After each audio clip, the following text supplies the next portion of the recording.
Well, if Tony Khan is looking around his house and missing something, it's not body hair. It's Cody and Brandy Rhodes, apparently. They are leaving. They're gone. They're done. They're in the archives. They are, well, maybe not they, but he is headed to the WWE. The contract negotiations failed. Brian, have you heard about this little tidbit of news? Yes, I've heard a great deal about this bit of news. Everybody went out of their minds this week. And to be honest, I had thought we heard that his contract was up at the end of the year, and they put the interim TV title on Sammy for, a week and a half. And then Cody was back on television, and he made the little smart-ass comment, I didn't get the contract to mail I was wanting, but I thought certainly they had cleared it up and were going to divulge the news or whatever at that point. But no, he does the job to Sammy, admirable enough. And then he's gone again. And then they didn't sign the contract and he's done. What the? We've heard, of course, numerous rumors. We heard he wanted Punk money. Punk and Jericho money was the way that it was phrased. Although I think Punk money sounds better. I want Punk money. And we've heard that he was upset that his booking power was diminished. But Tony Khan's always been the booker. That's what the problem has been. But almost all, especially of the top guys, have pretty much been able to do what they want with their programs, except in the case of FTR, if some of the EVPs are actively trying to prevent them from being seen or succeeding. So it's not Cody's booking. Cody didn't lose any booking power over his own shit. You got to wonder, were his suggestions being taken? Or you got to wonder if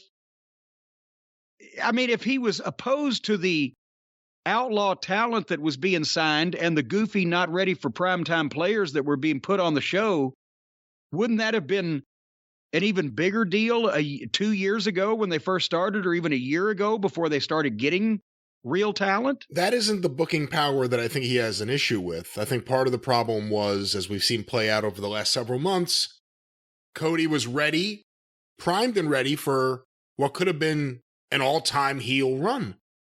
Fans are ready to boo Brandy. They already are. Fans were booing Cody.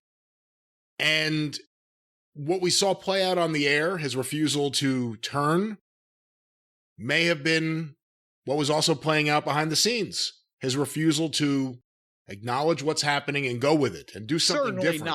Certainly not. That would be it. I didn't even think about that, but that would be completely insane. Get mad because they want you to turn heel because you're the goddamn most reviled human being on the roster and the people are booing you out of the building? I don't think it was Cody, saying, God damn it, Tony, stop signing all these people. I don't think that was it. Well, but that's, again, you're trying to figure out, this was his venture, right? The project, the revolution. What about the love of the game? Did it all become about, I want Punk and Jericho money, when he realized that what everybody else already knew? Cody has been used at the top in the company and presented as a top guy, but he's not a topper guy than Bryan Danielson and CM Punk. Now, if Jericho's making more money than he is, well, then that might be a bone of contention, because Jericho didn't set himself on fire for the company. He didn't take those ridiculous bumps Cody took, except when he was on a crash pad or poof. So I can see, and also Jericho's managed to be a anchor around everybody's young guy's neck that he's worked with. But still, what about the love of the game and the revolution? I could have made a lot more money if I'd have said, fuck it, I'm going to go to the WWF full time in 1993 and not run Smoky Mountain Wrestling. But that was not my mission, my labor of love. My labor of love was Smoky Mountain Wrestling, and I worked with the WWF to make the money to keep Smoky Mountain going. So he didn't love the project more than money. And I would be sympathetic if, like I said, if it was that he finally said, God damn it, Tony, these fucking jack-off trampoline cosplayers and their friends are killing the company that we're trying to build, and I'm setting myself on fire for. If there'd been some them or me moment, straighten this shit up and fly it right, or I'm out of here, I could sympathize with that. There was none of that. There was, not that we can tell. I'm sure Brandy wasn't happy because apparently she's not going to be part of this deal. I don't see the WWE clamoring to sign another subpar female wrestler. Maybe they need a chief brandy officer or a cooking show. Stephanie was their chief brand officer, if you remember. But she wasn't the chief brandy officer. No, she wasn't. Got to be somebody in charge of the alcoholic spirits. So what we've got now is one of the guys who led the revolution and established and built the company, who actually, out of all the executive vice presidents, the Hardley Boys and Twinkle Toes, is the only competent pro wrestler amongst them. Because we've mentioned, and I was all for him 2 years ago, 2.5 years ago, whatever, until his ego got out of control and all these strange things started going on with the way he was presented, and his insufferably egotistical better half can't stay out of it. And Brandy. But he's a much better wrestler than either one of the fucking Hardley Boys. And whether anybody likes it or not, he might not do the flips and the dives and the prancing and the finger pointing and gesticulating, but anybody that thinks that Twinkle Toes is a better wrestler, pro wrestler than Cody is demented. So he was the one that didn't fit in that group. He had a lineage in pro wrestling. He was accomplished at pro wrestling. He had been other places of note and done. I think you're overstating that a bit with Cody Rhodes. Well, he was in the WWE and they used him somewhat, and he didn't like the Stardust gimmick, but he's been in the ring and been with the major talent, had been in a major company. And then he did do work in Ring of Honor, etc. Point is, he's had, of all of those guys, he's had the best matches. He's the best wrestler. And that's why he didn't fit with the other EVPs. So now, obviously, the WWE will be more than happy to give him a bunch of money because they don't care at this point for this signing. They get not only one of the guys that's been presented as a top guy from the opposition, but they get a guy again that knows everything. Remember when I said, well, the WWE's fired William Regal. So he trained everybody. He's got a good relationship with them.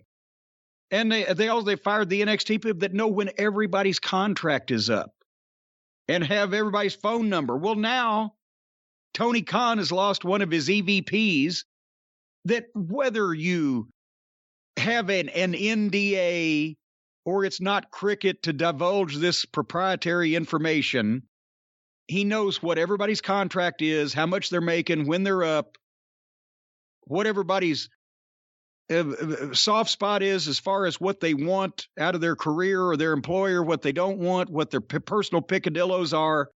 He knows everything. So they can bring him in, pay him several $1 million a year. He can wrestle, and he can also tell them everything they need to fucking know if they want to cherry pick somebody else coming up.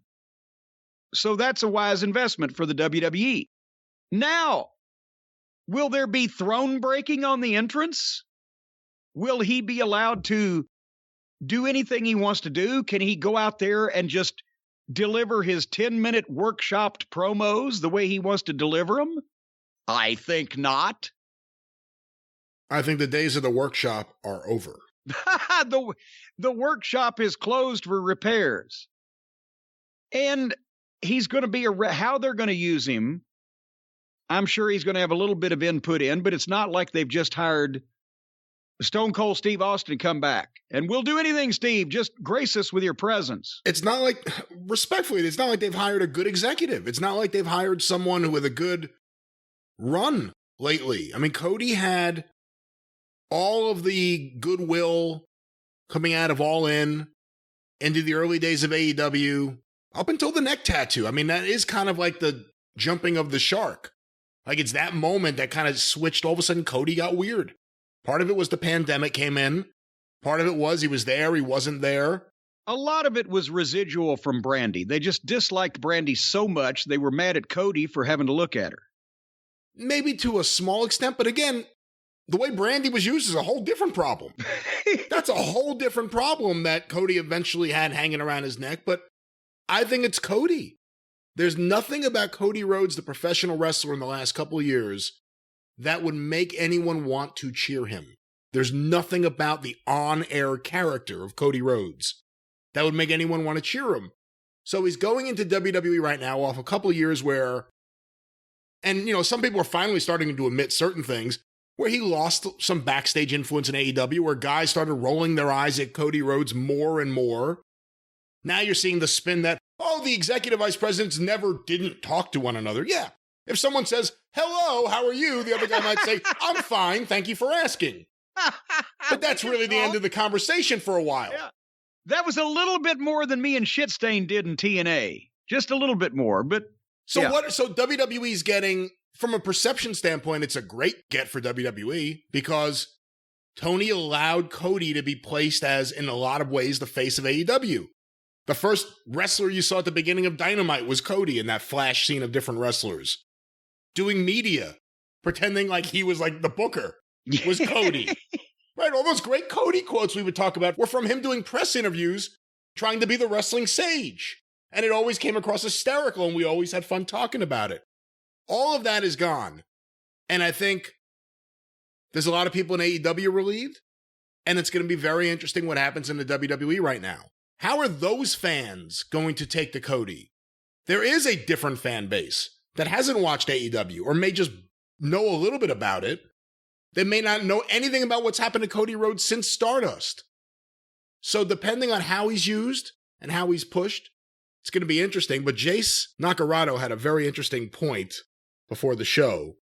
How long before they start doing some sort of thing where Vince wants to get him into a turtleneck? And that becomes the weekly thing on Raw. He's got that neck tattoo. How do we cover up that tattoo? How long before that's it and he starts dressing like Baron Von Raschke, showing up with the turtleneck on? And that's...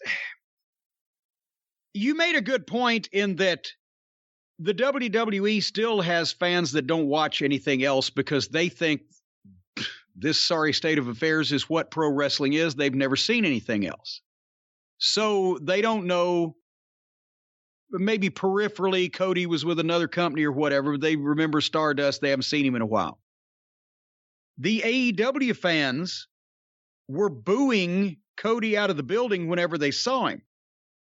So is that going to influence how he has to be presented in the WWE? Are they going to make him a heel because he's a condescending cretin that's a reality TV show star and thinks he's better than anybody else, etc., gives off that impression, you know, kind of like real life.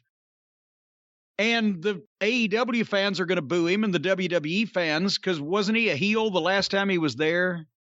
Wasn't Stardust a heel? I don't even know if anyone will remember that. So nobody will remember, but the WWE fans will take him as to however they present him now. The AEW fans will still boo him. Is he a baby face in the WWE? I don't... So can he be a babyface in WWE? I don't know. And the other thing is, will the fans there take to him as a main eventer? Will Vince see him as a main eventer and believe in it enough to go with it, even if there's some early hiccups? And will the fans there take to Cody Rhodes as a main eventer? And quite frankly, I have to be honest, if he is going to be a heel, and he probably should be, then he should have Brandy. They should bring Brandy in to be with him.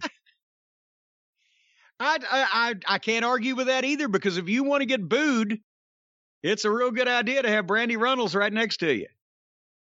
How about the fact that the last ever Cody or Brandy segment in AEW history is that segment with Lambert just telling her what a piece of crap she is while she stands there glassy-eyed and takes it. Yeah. Boom, boom, boom. And here's another one. Boom. What the fuck? I mean, what a weird segment. She comes out there and teases the wrong city to make sure they boo her. And then the heel comes out to make sure they cheer him by attacking her. And that's the last time we see them on TV. That's the payoff. We'll never find... I joked. I said Red Velvet's going to be wrestling Paige Van Zandt, not Brandy. It may happen now. Because there ain't going to be a Paige Van Zandt Brandy match. Just like there wasn't a Brandy Jade Cargill match. Look at the booking. And by the way, for those of you wondering, I'm going to spoil this now. It will be long. Surprisingly longer than we thought. There will be a Cody and Brandy and AEW omnibus going up on the YouTube channel. All right. Now, wait. Let's tell them how this came about. We've got some entrepreneurial spirits working for us now. And one of the minions, Jay Sharknado himself, said, you know, you guys, you started out, Cody was one of the people that we were complimenting. He had that incredible match that we still remember with his brother Dustin at their first pay-per-view.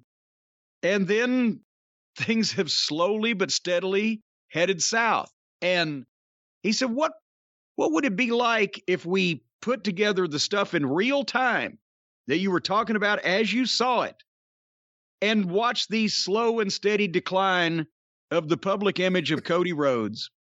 I can't wait for Jace to hear this. Well, yeah, we said go for it. And he's put this together, and you mentioned we're going to be putting it up on the YouTube channel. But we have in the past, 3 years since their since first Double or Nothing. Since Double or Nothing, which was technically legitimately the first AEW pay-per-view. We have talked about or described Cody and his involvement with various things for 14 hours. It will be a long one. It will be ending with this clip, by the way, but yes. But that's one of the points. And we'll see it play out on the omnibus. But when you look at the first several months of AEW, although not perfect, you kind of have an idea of what's going on with Cody. Cody and Jericho, the stipulation, which turns out he will live up to the stipulation. He won't be challenging for the AEW title match, into Cody and MJF. Again, not perfect. Some things felt rushed. Some things were done wrong, but it made sense. Explain any of the booking of Cody and Brandy since that point to the last moment they're in AEW. Not only does it make no sense, but knowing there's no payoff, there is no heel run. There is no, wow, Cody's really been working on this dynamic character. Look at what it really is. There's none of that. This is what it was. It is one of the most mystifying 2 years of booking in wrestling history.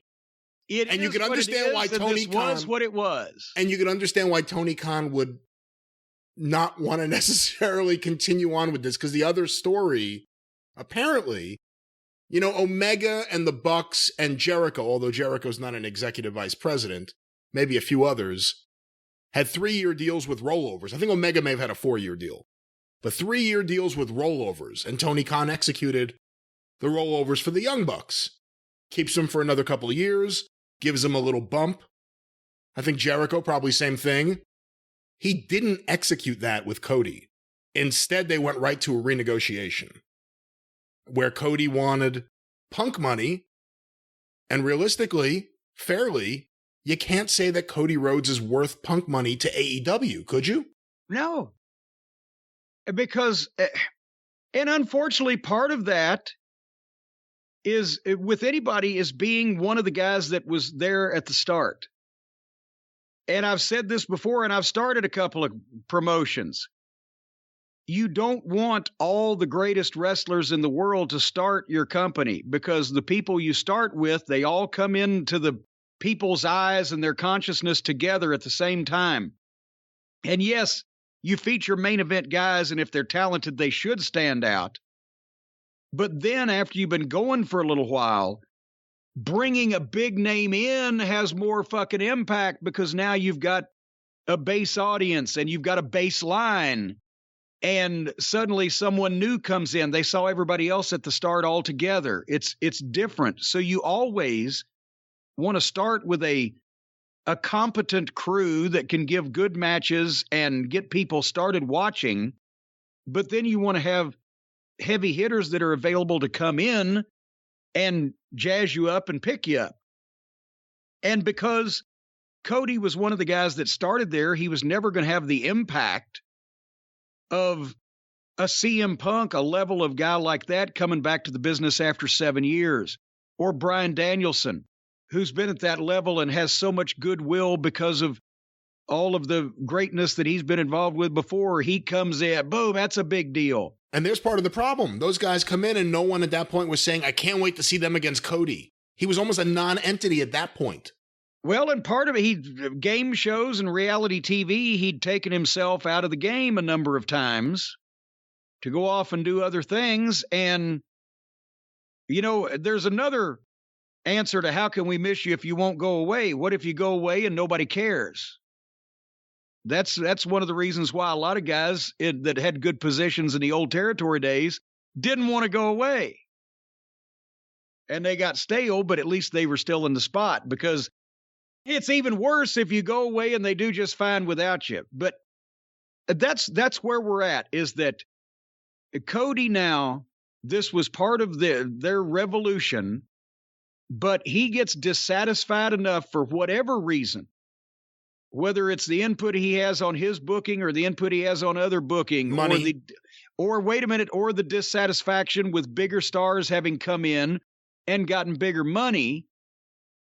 So whatever he's dissatisfied now, he's leaving. He can be a major benefit, not a spy, but basically an informer to the WWE. And they can crow that they signed one of the top guys away from the other company. And, honestly, Cody's going to get this money that he's agreed to with the WWE. And I would assume that he doesn't have he has a no-cut deal with the WWE, or that would be insanity. We don't know that. Well, that's not a fair assumption. That's not a fair assumption. No, that is a fair assumption, because that Tony doesn't cut anybody. Tony doesn't cut his toenails. So if it's all about money and Cody wants to take a deal with the WWE, he has to eliminate the 90-day clause, or else why is he just signing a 3-month contract? That would be stupid. This whole thing is stupid. Cody Rhodes was set to have a job for life. Cody Rhodes was set to a job for life where he gets to act out his executive fantasies. And he blew it. And he went too far with how much money he wanted, and he priced himself out of AEW. But where I was going was, he's going to get the money, and I think I'm sure they've got that taken care of, that he can't be fired after 3 months and them say, oh, never mind. And then he come back knocking on Tony's door.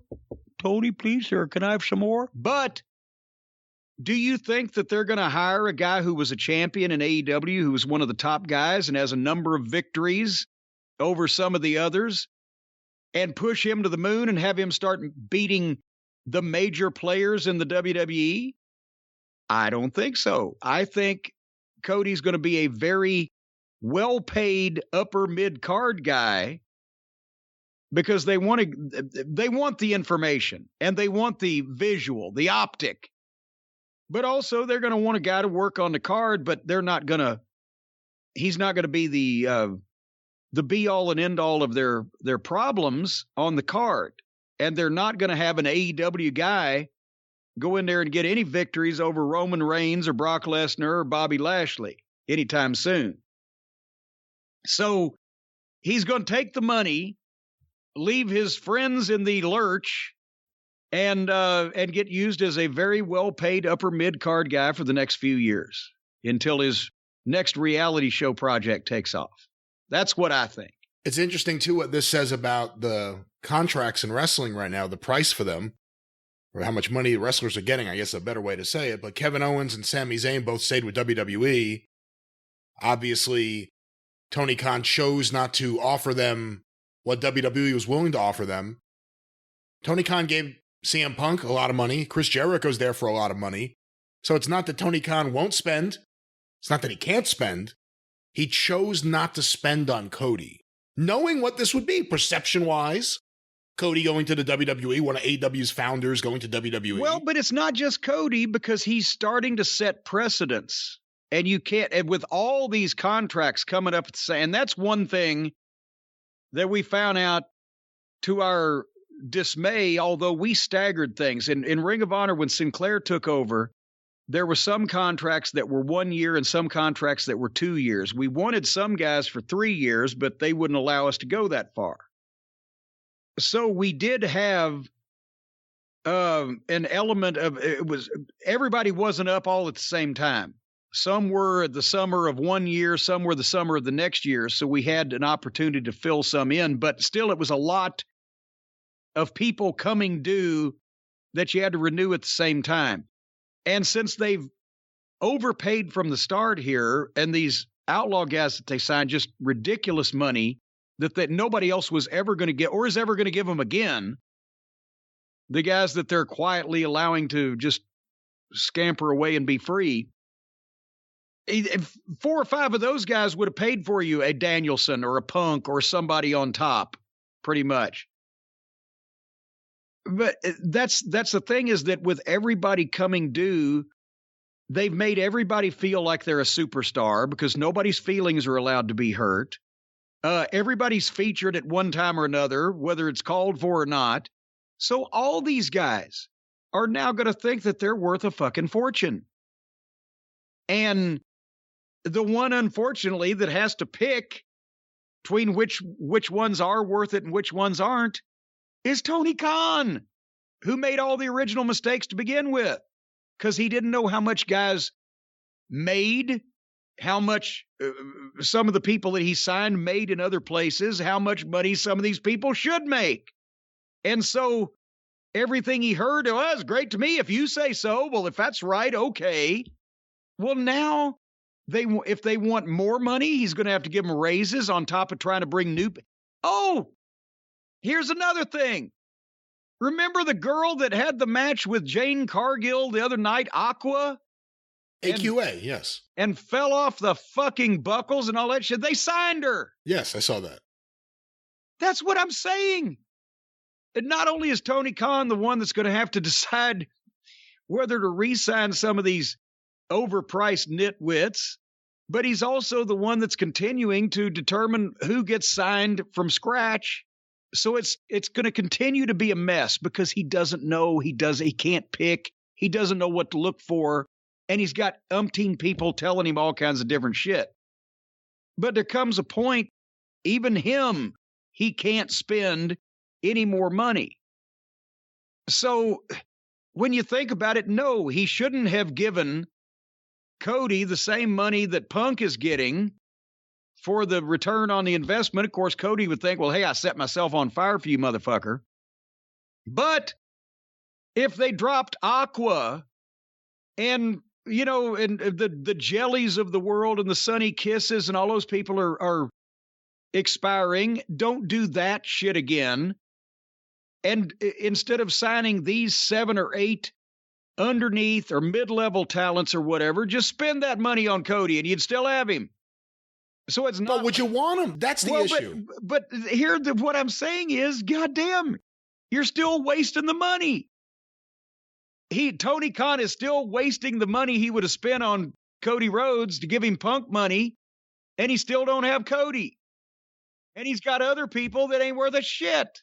But again, if the idea, and I don't know what the idea is, and certainly the Jellies and Sunnies don't fall into this, but if the idea with an AQA or any of these other young people are, let me give them a contract, it's not going to cost much, it keeps them away from WWE, maybe we could develop them and do something with them in a few years.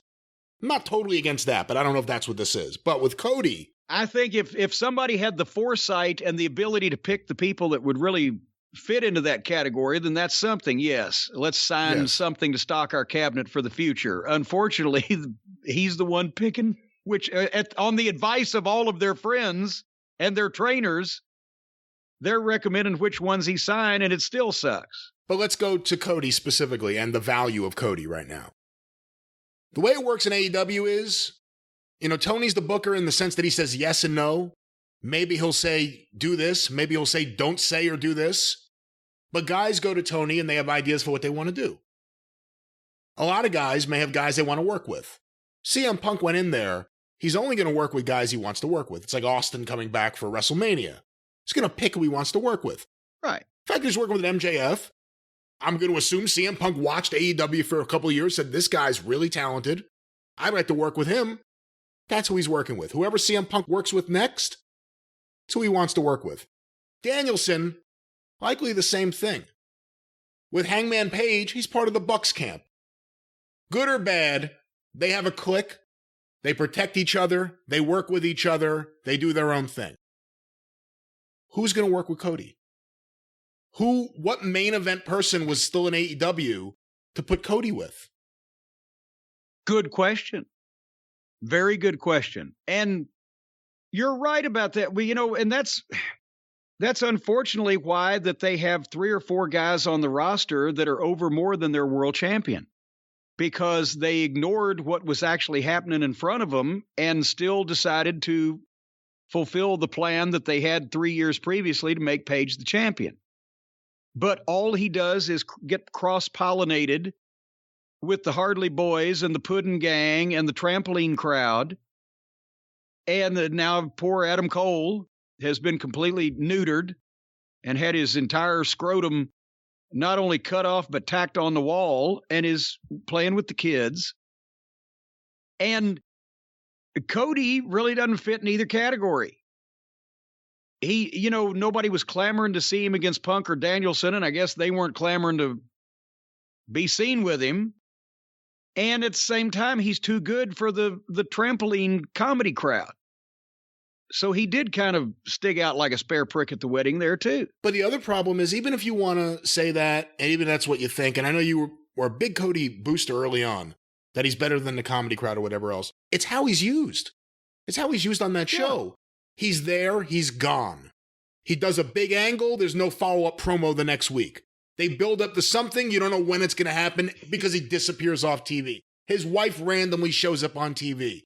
So even if you're someone who... And hey, Shaq has never been the same again either. Yeah, they use Shaq. I mean, that whole program, and again, listen to the Omnibus, ladies and gentlemen, but that's part of the problem. Whatever you want to say Cody could have been, or that Cody was for the first 6 months, or the first year of AEW, let's say, from the creation until Dynamite started up until the neck tattoo, unfortunately. The last 2 years have given you...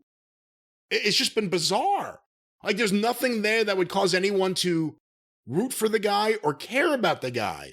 And I don't know if he realized he was doing it when he was booking himself like that or taking time off to do all these other projects that didn't appeal to wrestling fans in any way. And by the way, AEW, you have to rethink now who you have doing stuff. They let Cody do all this shit, now he's gone. And is Cody going to be happy? No more Workshop. No more Arn Anderson. No more roads to the top. No more roads to the top, we would imagine. Handed a script. No more executive power. Will he still wear suits to the shows? Oh, yeah, he'll be told to do that. God damn, they get upset if you dress like a slob up there. You know, there have been comments comparing this to Dusty. You know, Dusty, it wasn't really about money per se, although it would have affected it if he lost a booking job when he did. But, you know, the story about Cody loses some of his booking power, now he's going to the WWF. Look at Dusty in '89. He was the booker, not an owner, but might as well be right in that tier, and he went to the WWF. Here's Cody. He was the face of AEW. He was the guy smashing the throne. He was the guy saying we were going to unionize. He was the guy saying we're going to get rid of these boring old tropes. All of these different things. And now he's returning there. How's that going to go?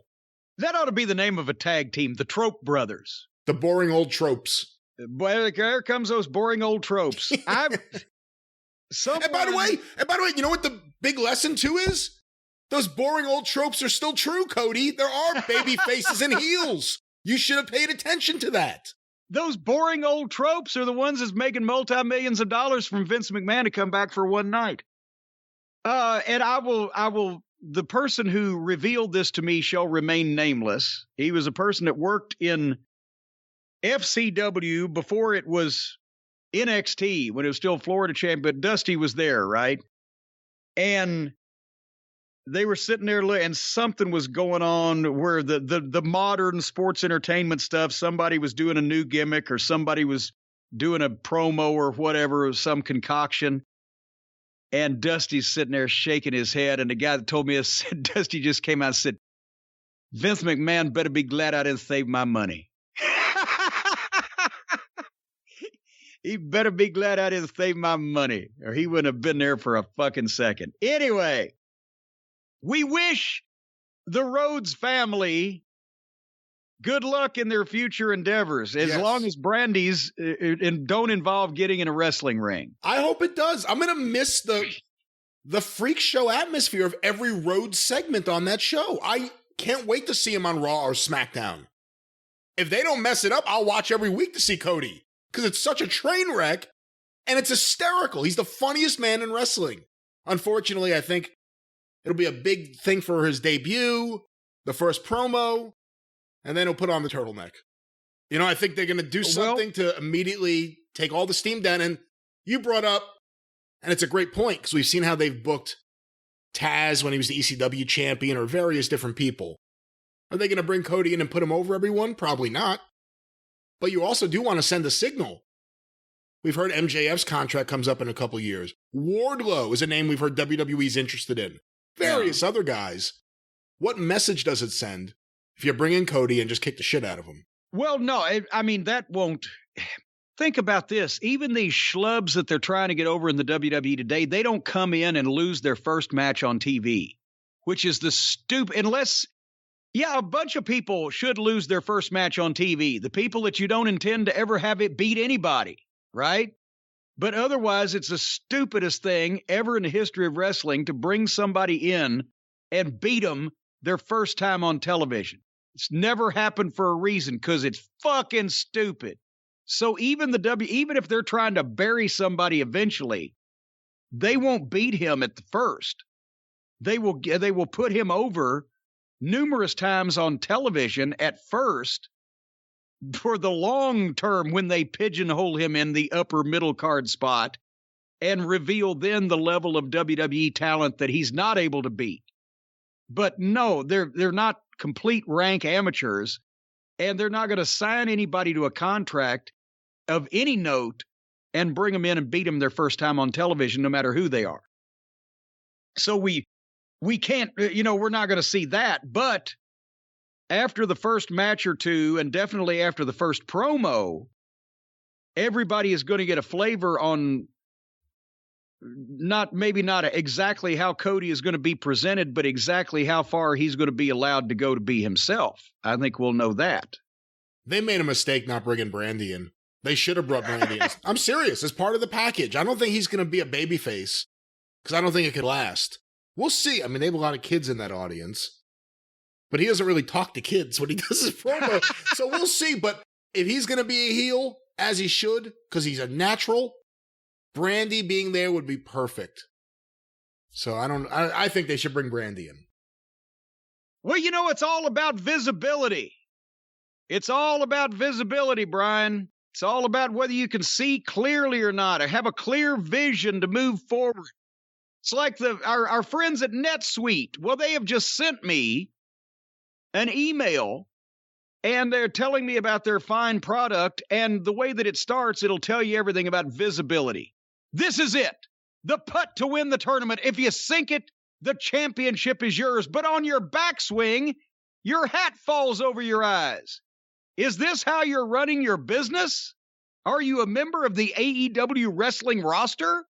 You're a slapstick comedian with your hat falling over your eyes? I bet as soon as your hat fell over your eyes, your pants fell down.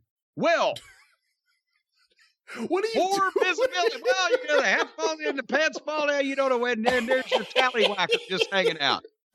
And on your backswing, if your hat falls over your eyes and your pants fall down, you can't make the putt. You can't even make your putter stand up. And I'll tell you what, if you've got a limp putter, you're in bad shape. And poor visibility. That was the problem there on that golf swing. Poor visibility. You couldn't see what you were swinging at. And if you can't see, then you don't know. If you're still relying on spreadsheets and outdated software, if you're still relying on spreadsheets, I'll tell you what, I just last night before I went to bed, spread that sheet out on the bed. And I said, fuck, I'm having all kinds of trouble tucking this thing in. So I got one of those new sheets you don't have to spread. It's an auto tucking type of thing, and it stays there forever. It's a different kind of spreadsheet altogether. It's not even a sheet. Not a sheet, but you spread it out. Well, it goes with outdated financial software. That's bad along with the spreadsheets. One of these days, I'm going to learn how to use a spreadsheet so that I can then stop using it because it's outdated. But to see the full picture of your finances, folks, you need to upgrade to NetSuite by Oracle. NetSuite is the #1 cloud financial system to power your growth. If you get this stuff, you will have the biggest, fluffiest clouds that you have ever grown in your life. And also you can see your financials, because with visibility and control of your financials, inventory, HR, planning, budgeting, and more, NetSuite is everything that you need to grow all in one place. And everybody knows that you need to grow things. And NetSuite will help you grow these things like financials and inventory and HR and planning and budgeting. You can automate your processes and close your books in no time. As a matter of fact, I've closed that book right now. In no time. In no time. You can stay well ahead of your competition. We have no competition. 93% of surveyed businesses increased their visibility and control after upgrading to NetSuite. 5% were indicted on fraud charges. No, there is no 5% that was indicted. 2% Nope. were out on bail. No. And over 28,000 businesses already use NetSuite. Yes. That is true. That part's true. That part's true. For the new year, NetSuite has a new financing program for those ready to upgrade at netsuite.com/JCE. So you can head now, NetSuite, NetSuite.com/JCE for one-of-a-kind financing on the #1 financial system for growing businesses. And that's the big rage these days, the growing businesses. Marijuana is a multi-billion-dollar product these days, and everybody is setting up these growing businesses. So I guess you can use this NetSuite to keep track of your weed money. Well, I think actually it's referring to any business that has growth, not necessarily just the... Oh, it's not a growing business. It's industry. A business that's growing. Correct. I see. Never Any business mind. that is growing. Okay, well, there you go. That's for NetSuite. NetSuite.com/JCE, whether you're stoned or not.